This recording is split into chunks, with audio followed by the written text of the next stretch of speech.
Hello दोस्तों, good morning. स्वागत है एक बार फिर से आप सभी का Mishra ji technical YouTube channel में। दोस्तों आज है 2 दिसंबर और आज की इस वीडियो में हम लोग बात करने वाले हैं 2 दिसंबर 2020 के करंट अफेयर के सभी इंपॉर्टेंट क्वेश्चंस के बारे में। पूरी वीडियो ध्यान से देखिएगा, पूरी वीडियो डिटेल में आपको समझाई गई है। वीडियो अगर पसंद आए तो वीडियो को लाइक कीजिएगा, अपने दोस्तों के पास शेयर जरूर कर देना और अगर आप चैनल पर पहली बार आए हो चैनल को सब्सक्राइब करके बेल आइकन को जरूर प्रेस कर दो। अगर आप किसी भी एग्जाम की तैयारी कर रहे हो तो यहाँ से क्वेश्चंस दोस्तों 100% आपके मैच करेंगे एग्जाम्स में। चलिए दोस्तों बात करते हैं लास्ट डे के क्वेश्चंस की।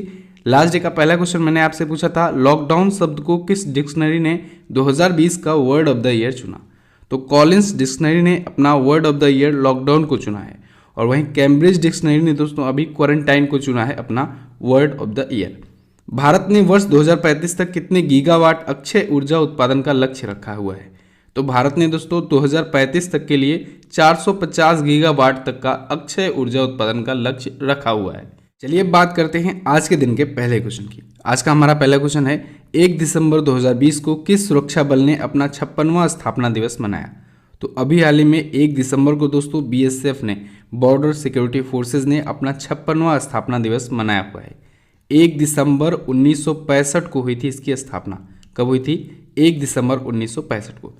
अब आपको पता होगा 1962 में दोस्तों इंडिया चाइना वार हुआ, फिर 1965 में भारत पाकिस्तान का युद्ध हुआ। ठीक है, इन युद्धों को देखते हुए इसके बाद एक ऐसी फोर्स के गठन करने की नीड पड़ी, आवश्यकता पड़ी जो स्पेशली बॉर्डर की सिक्योरिटी कर सके। तो इस वजह से BSF की स्थापना की गई। ठीक है, भारत पाकिस्तान और भारत चीन के युद्ध को देखते हुए। हमारी बॉर्डर सिक्योरिटी फोर्स दोस्तों दुनिया की सबसे बड़ी बॉर्डर सिक्योरिटी फोर्स है, यानी कि दुनिया में किसी भी देश की जो बॉर्डर की जो सिक्योरिटी है उनमें सबसे बड़ी अगर बात करें बॉर्डर सिक्योरिटी फोर्स की तो वो है इंडिया की BSF। ओके, इसका हेडक्वार्टर है दोस्तों नई दिल्ली में। इसकी स्थापना हुई थी 1 दिसंबर 1965 में। इसके करंट टाइम पर डायरेक्टर जनरल हैं राकेश अस्थाना। कौन है? राकेश अस्थाना जी हैं। इसका मोटो होता है जीवन पर्यंत कर्तव्य। क्या होता है? जीवन पर्यंत कर्तव्य। अच्छा दोस्तों, ये भी आता है CAPF के तहत। CAPF के बारे में मैंने आपको बताया है एक वीडियो दे करके। CAPF में 7 प्रकार की फोर्सेज होती हैं इंडिया की। उस वीडियो में सभी के बारे में डिटेल जानकारियां दी गई हैं, CRPF, ITBP, CISF, Assam rifles वगैरह सभी के बारे में। तो आप लोग वो वीडियो चैनल पर जा करके सर्च कीजिएगा या फिर MJT ऐप में सर्च कीजिएगा, मिलेगा जरूर, बहुत इंपॉर्टेंट है। चलिए बात करते हैं अगले क्वेश्चन की। नेक्स्ट है, अरब खाड़ी देशों का पहला कोयला आधारित पावर प्लांट कहाँ स्थापित किया गया? तो अभी हाल ही में UAE में, यूनाइटेड अरब अमीरात में दोस्तों अरब खाड़ी देशों का पहला कोयला बेस्ड पावर प्लांट स्थापित किया गया है। ये 2400 मेगावाट क्षमता वाला होगा। कितना? 2400 मेगावाट की क्षमता वाला होगा। इसको बनाने में दोस्तों $3.4 बिलियन खर्च हो रहे हैं। यह है coal power station.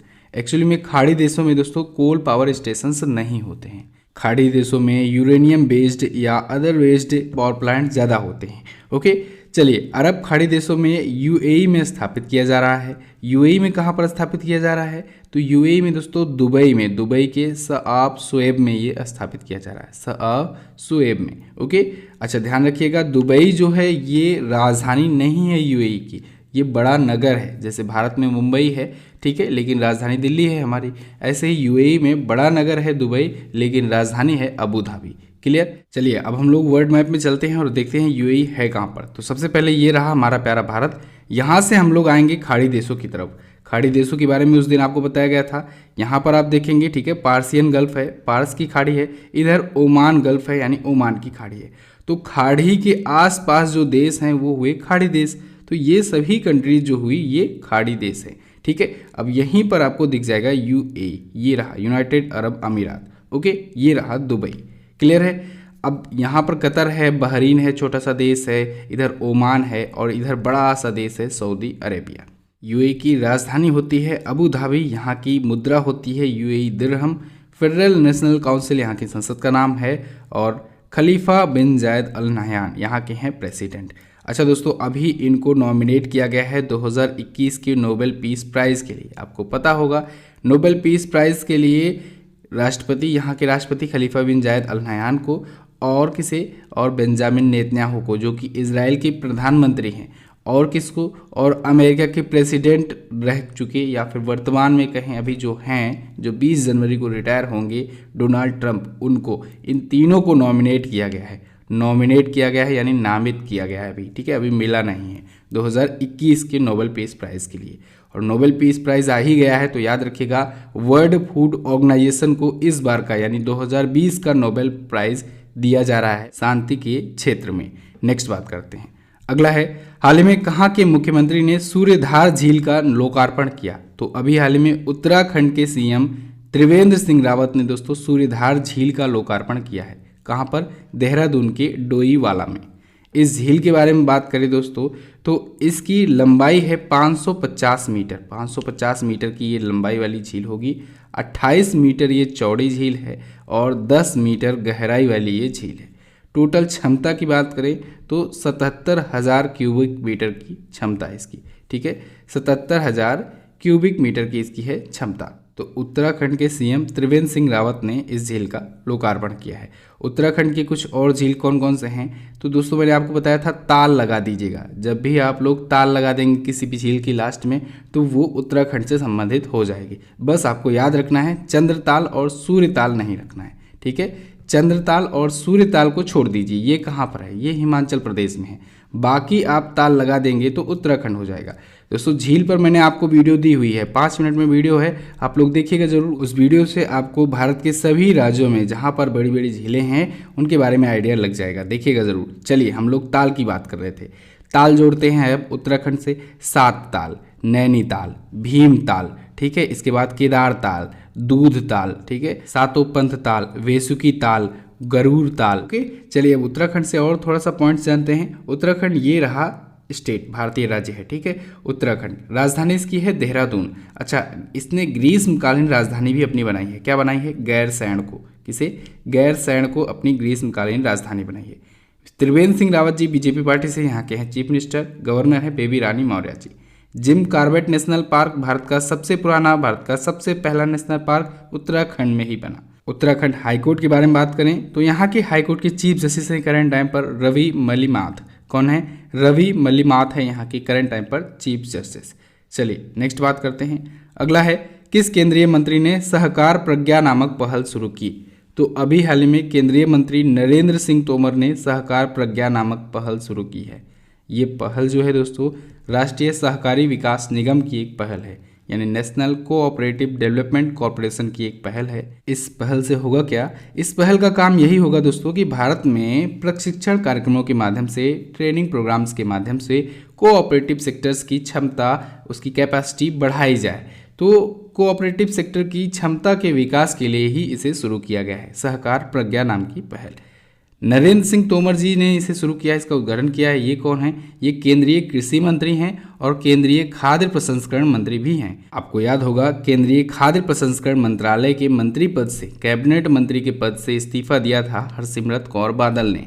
Harsimrat Kaur Badal जी दोस्तों अकाली दल की नेता हैं और अकाली दल भी एनडीए से अलग हुई थी उसी टाइम, ठीक है। अकाली दल एनडीए की सबसे पुरानी पार्टी थी। अच्छा, क्यों अलग हुई थी वो पार्टी, ये भी आपको पता होना चाहिए क्योंकि वही इस समय का सबसे बड़ा मुद्दा चल रहा है। क्यों? क्योंकि दोस्तों केंद्र सरकार ने 3 कानून बिल लाए थे कृषि से संबंधित, जिन पर अभी भी किसान धरना दे रहे हैं। तो उन्हीं 3 कृषि कानूनों के विरोध में अकाली दल अलग हुआ। अकाली दल की ही नेता थी हरसिमरत कौर बादल जी, जिन्होंने केंद्रीय खाद्य प्रसंस्करण मंत्री के पद से इस्तीफा दिया। तो वो अब अतिरिक्त प्रभार के रूप में नरेंद्र सिंह तोमर जी पर आया। ओके, नेक्स्ट बात करते हैं। अगला, हाल ही में भारत ने किस देश के साथ पर्यावरण संरक्षण के लिए समझौता किया? तो भारत ने दोस्तों फिनलैंड के साथ पर्यावरण संरक्षण क्षेत्र में समझौता किया है। ये समझौते का उद्देश्य यही था कि पर्यावरण और जैव विविधता संरक्षण के क्षेत्र में सहयोग को और ज़्यादा बढ़ाया जाए भारत और फिनलैंड के बीच में, ठीक है। भारत के पर्यावरण मंत्री प्रकाश जावड़ेकर जी और फिनलैंड के जलवायु और पर्यावरण मंत्री क्रिस्टा मेक्कोनेन ने, किसने? क्रिस्टा मेक्कोनेन ने वीडियो कॉन्फ्रेंसिंग के जरिए एमओयू पर हस्ताक्षर किए हैं। फिनलैंड आया है, इसके बारे में भी हम लोग जान लेते हैं। चलिए देखते हैं वर्ल्ड मैप में है कहाँ पर फिनलैंड। तो दोस्तों फिनलैंड एक यूरोपियन कंट्री है, तो हम लोग यूरोप कॉन्टिनेंट पर चलेंगे। सबसे पहले देखते हैं, ये रहा हमारा प्यारा भारत। यहाँ से ऊपर साइड में इधर आएंगे यूरोप की साइड पे, ठीक है, यूरोप कॉन्टिनेंट में ये रहा यूरोप महाद्वीप। यूरोप महाद्वीप में दोस्तों यहाँ पर आपको दिख जाएगा फिनलैंड, नॉर्वे, स्वीडन के बाद इधर फिनलैंड, इधर है ये रसिया, ठीक है। चलिए फिनलैंड ये रहा। फिनलैंड की राजधानी क्या होती है? इसकी राजधानी होती है हेलसिंकी। क्या होती है? हेलसिंकी होती है फिनलैंड की राजधानी। यहाँ की पीएम है सना मारिन और यहाँ की करेंसी होती है यूरो। ओके, चलिए नेक्स्ट बात करते हैं। अगला है लोकसभा का नया महासचिव किसे बनाया गया। तो अभी हाल ही में लोकसभा के नए महासचिव बनाए गए उत्पाल कुमार सिंह। कौन? उत्पाल कुमार सिंह। ये सीनियर आईएएस ऑफिसर हैं। इनको अब लोकसभा का नया महासचिव नियुक्त किया गया है। लोकसभा के अध्यक्ष जो है वर्तमान में ओम बिरला जी, उन्होंने ही इन्हें लोकसभा और लोकसभा सचिवालय का महासचिव नियुक्त किया है। किसकी जगह पर? स्नेहलता श्रीवास्तव जी की जगह पर। तो 1 दिसंबर से ये अपना पद ग्रहण कर चुके हैं उत्पाल कुमार सिंह जी। लोकसभा आया है, इसके बारे में भी आपको जानना चाहिए। लोकसभा दोस्तों भारत का निम्न और आम सदन है। ये अस्थायी होता है, यानी कभी भी लोकसभा को भंग किया जा सकता है। जबकि बताया था मैंने आपको कि राज्यसभा जो है वो अस्थायी सदन है, उसे कभी भी भंग नहीं किया जा सकता है, वो उच्च सदन और अस्थायी सदन है। जबकि लोकसभा जो है ये निम्न तथा आम सदन है और ये अस्थायी होता है, कभी भी भंग किया जा सकता है। अच्छा, लोकसभा के जो सदस्य होते हैं वो सीधे आम जनता द्वारा चुन करके आए हुए रहते हैं, जिन्हें हम लोग कहते हैं सांसद। सांसद राज्यसभा के सदस्यों को भी वैसे कहा जाता है, लेकिन लोकसभा के जो सदस्य होते हैं वो सीधे आम जनता द्वारा चुन करके आते हैं। कार्यकाल होता है इनका 5 वर्षों का, इनके सदस्यों का, लोकसभा के सदस्यों का। लोकसभा में टोटल सीटें हैं दोस्तों 543 प्लस 2 है एंग्लो इंडियंस के लिए। ओके, मैक्सिमम हो सकती है 552 सीटें, लेकिन अभी है 543 प्लस 2। ओके, लोकसभा से एक और इम्पॉर्टेंट पॉइंट जान लीजिए। ज़्यादा डिटेल हम लोग इस पर स्पेशल वीडियो बना करके बताएंगे। जैसे मैंने आपको संसद और राज्यसभा की वीडियो बना करके दी हुई है, ऐसे ही लोकसभा की भी वीडियो आएगी। लोकसभा से एक पॉइंट जो बहुत ज़्यादा पूछा जाता है वो ये है, वित्त विधेयक जो होता है वो लोकसभा का विशेषाधिकार होता है। यानी वित्त विधेयक अगर पारित होगा तो वो पहले लोकसभा में ही पारित होगा, उसे कोई रोक टोक नहीं सकता है। चलिए नेक्स्ट बात करते हैं। विश्व एड्स दिवस कब मनाया जाता है? विश्व एड्स दिवस ये मनाया जाता है 1 दिसंबर को। प्रत्येक वर्ष 1 दिसंबर को दोस्तों HIV एड्स के खिलाफ लड़ाई में लोगों को एकजुट करने के लिए, HIV से पीड़ित लोगों के प्रति अपना समर्थन दिखाने के लिए और इसके प्रति अवेयरनेस फैलाने के लिए, लोगों में जागरूकता फैलाने के लिए कि कैसे इससे बचा जा सकता है, क्या क्या उपाय करने चाहिए प्रोटेक्शन के लिए, इन सभी के बारे में अवेयरनेस फैलाने के लिए मनाया जाता है विश्व एड्स दिवस। इस बार की इसकी थीम रखी गई है ग्लोबल सॉलिडेटरी शेयर्ड रिस्पॉन्सिबिलिटी। विश्व एड्स दिवस दोस्तों मनाया जाना शुरू हुआ 1988 से। 1988 से ये मनाया जाना शुरू हुआ है, स्टार्ट हुआ है। पहली बार मनाया गया था 1 दिसंबर 1988 को।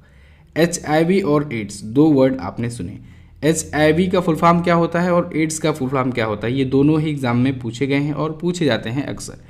HIV का फुल फॉर्म होता है ह्यूमन इम्यूनो डिफिशियंसी वायरस और एड्स का फुल फॉर्म होता है acquired immuno deficiency syndrome. Clear है बिल्कुल। नेक्स्ट बात करते हैं। अगला है राष्ट्रीय डेयरी विकास बोर्ड का नया अध्यक्ष किसे नियुक्त किया गया। तो अभी हाल ही में नेशनल डेयरी डेवलपमेंट बोर्ड की नई अध्यक्ष नियुक्त की गई हैं वर्षा जोशी। IAS ऑफिसर हैं वर्षा जोशी जी, इन्हें नियुक्त किया गया है नेशनल डेयरी डेवलपमेंट बोर्ड का नया अध्यक्ष, नया प्रेसिडेंट। चलिए वर्तमान में क्या है ये? वर्तमान में दोस्तों भारत सरकार का जो मत्स्य पशुपालन और डेयरी मंत्रालय है उसी में ये डेयरी एवं पशुपालन विभाग में संयुक्त सचिव हैं as a joint secretary Varsha Joshi ji. Next बात करते हैं। अगला है Bahrain Grand Prix 2020 formula 1 race का खिताब किसने जीता। तो अभी हाल ही में लुइस हैमिल्टन ने जीता है बहरीन ग्रैंड प्रिक्स F1 रेस। बहरीन ग्रैंड प्रिक्स ये इस साल का दोस्तों 15वां F1 रेस था, 15वीं F1 रेस थी, फार्मूला 1 की रेस थी बहरीन ग्रैंड प्रिक्स। इसको भी जीत लिया लुइस हैमिल्टन ने। लुइस हैमिल्टन की इस सीजन की 11वीं जीत थी। इस सीजन में 15 में से 11 रेस इन्होंने ही जीते हैं। अच्छा, इनके कैरियर की ये 95वीं रेस थी। 95 रेस जीत चुके हैं लुइस हैमिल्टन। दुनिया में सबसे ज़्यादा F1 रेस जीतने का रिकॉर्ड है लुइस हैमिल्टन के पास। लुइस हैमिल्टन ये मर्सिडीज के ड्राइवर हैं और ग्रेट ब्रिटेन के रहने वाले हैं। नेक्स्ट बात करते हैं। अगला है हाल ही में किस संस्था ने future of regional cooperation in Asia and Pacific नामक पुस्तक लॉन्च की।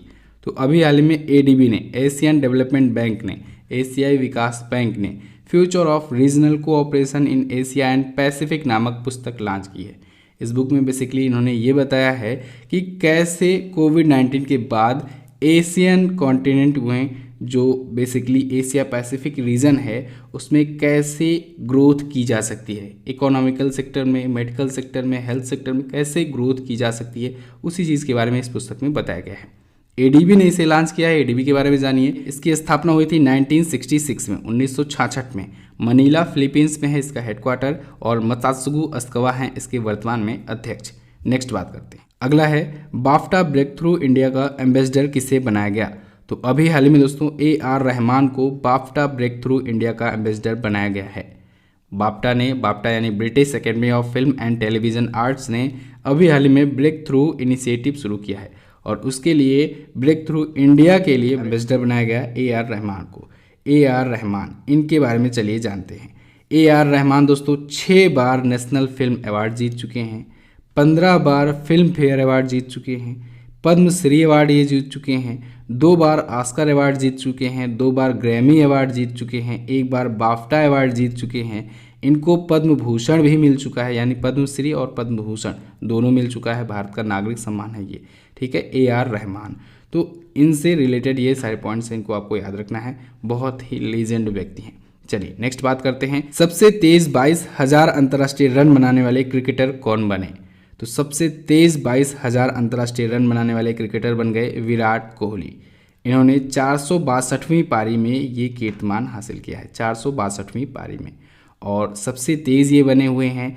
इन्होंने किसका रिकॉर्ड तोड़ा है, इन्होंने सचिन तेंदुलकर का रिकॉर्ड तोड़ा है। सचिन तेंदुलकर ने दोस्तों 493वीं पारी में अपना ये कीर्तिमान हासिल किया था, 493वीं पारी में। ओके, अच्छा, 462वीं पारी में ये बनाए, 493वीं पारी में सचिन तेंदुलकर बनाए। इसके बाद 511वीं पारी में ब्रायन लारा के नाम ये रिकॉर्ड है और रिकी पॉन्टिंग के नाम है 514 पारियों में ये रिकॉर्ड है। अच्छा, ये तो बन गए विराट कोहली 22,000 अंतर्राष्ट्रीय रन बनाने वाले क्रिकेटर। कौन से नंबर के ये भारतीय बने हैं, तो ये तीसरे नंबर के भारतीय बने हैं, यानी सचिन तेंदुलकर के बाद राहुल द्रविड़ ने भी बनाया है 22,000 से ज़्यादा अंतर्राष्ट्रीय रन। इसके बाद तीसरा नाम आता है विराट कोहली का, तीसरे भारतीय हैं, लेकिन अंतर्राष्ट्रीय स्तर पर बात की जाए तो 8वें ये व्यक्ति हैं, 8वें क्रिकेटर हैं अंतर्राष्ट्रीय स्तर पर, ठीक है, दुनिया के 8वें बल्लेबाज हैं। विराट कोहली भारत के तीनों फॉर्मेट के क्रिकेट के कैप्टन हैं। ओके, तो बस दोस्तों फिलहाल इतना ही रखते हैं आज की वीडियो में। कैसी लगी है वीडियो आप लोग कमेंट करके ज़रूर बताइएगा। वीडियो अगर पसंद आई है तो वीडियो को कर दीजिए लाइक करना मत भूला कीजिए और इसे शेयर भी कर दिया करो अपने दोस्तों के पास, शेयर जरूर किया करो। और दोस्तों बहुत अच्छा लगता है जब आप लोग कमेंट करके आकर बताते हो एग्ज़ाम देने के बाद कि 100% क्वेश्चन मैच हुए हैं आपकी डेली करंट अफेयर की वीडियोज़ से। बहुत से बच्चों ने आकर के कमेंट किया, एग्ज़ाम दे रहे हैं, जिन लोगों का एग्ज़ाम हो रहा है वो लोग जो डेली रेगुलर क्लास किया करते थे या फिर ई बुक से हमारे पढ़ाई किया करते थे, उन लोगों के 100% क्वेश्चंस मैच हुए हैं हूबहू एग्जाम्स में। तो आप लोग भी रेगुलर हो जाइए। अगर आप रेगुलर नहीं हो पाते हैं डेली करंट अफेयर में तो आप हमारी ई बुक से रीड कर सकते हैं, ई बुक से पढ़ाई कर सकते हैं।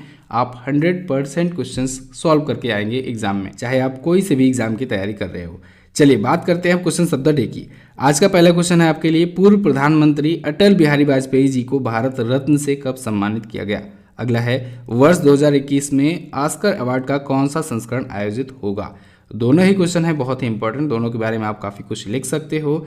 अब आप वीडियो देख लिए हो तो जाओ MJT ऐप पर इसकी क्विज भी सॉल्व कर लो। MJT ऐप पर ही इसकी PDF भी आपको मिल जाएगी और आपको वन लाइनर के रूप में दोस्तों भेजा जाता है इमेज फॉर्मेट में टेलीग्राम ग्रुप में, जो भी करंट अफेयर के क्वेश्चंस होते हैं। तो आप लोग हमारे टेलीग्राम ग्रुप को भी ज्वाइन कर लो। टेलीग्राम ग्रुप के लिए आपको MJT एजुकेशन या मिश्रा जी टेक्निकल सर्च करना है। 21,700 से ज़्यादा सब्सक्राइबर है, आपको उसी ग्रुप को ज्वाइन करना। तो चलिए दोस्तों बस फिलहाल रखते हैं इतना ही वीडियो में, मिलते हैं अगली वीडियो में, तब तक के लिए नमस्कार, जय हिंद, वंदे मातरम।